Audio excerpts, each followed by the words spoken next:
Pionirska fudbalska reprezentacija Srbije doputovala je u Tursku gde će sprovesti mini pripreme i učestvovati na turniru na kojem će pored našeg državnog tima nastupiti domaćin Turska, Holandija i Austrija. Selektor Marko Mitrović doveo je 20 mladih igrača, među kojima su i dvojica iz Jagodine. Izuzetno talentovani i perspektivni golman Aleksa Milojević i Miodrag Maljković, napadač, golgeter.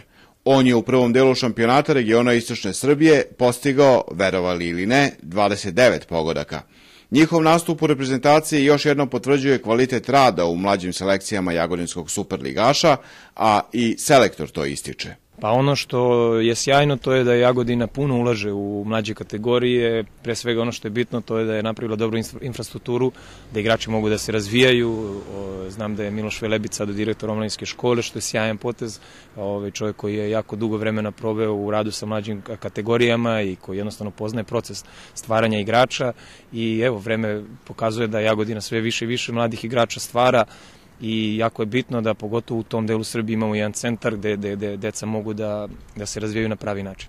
I s obzirom da već nekoliko godina Jagodina u svim mlađim selekcijama ima reprezentativce, evo sad je u pionirskoj dvojice, kakvi su vaši utici o njima? Jeste, sjajni su momci pre svega što je jako bitno, imaju veliki, da kažem, entuzijazam za rad i Aleksa i Miodrag, Aleksa Milojević i Miodrag Maljković, da im spomenemo imena i ima tu još dece i u tom uzrastu, tako da naravno, u narednom periodu ćemo pratiti njihov razvoj i ja se nadam da će još neko njih biti ovde sa nama u budućem periodu. Pionirski reprezentativci Srbije iz redova Jagodine, sa moje leve strane golman Aleksa Milojević, desno od mene Miodrag Maljković. Prvo, kako se osjećate ovde u Antaliji i kako ste prihvaćeni u reprezentaciji, kakvi su utisci za reprezentacije, Miodrag? Pa super, lepi su uslovi, dobar je hotel, dobri tereni i stvarno nam je lepo ovde. Opiši nam ovaj današnji trening.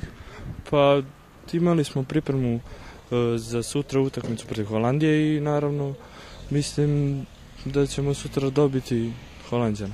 Šta ti očekuješ od svog nastupa u reprezentaciji? Pa sve od sebe da dam naravno.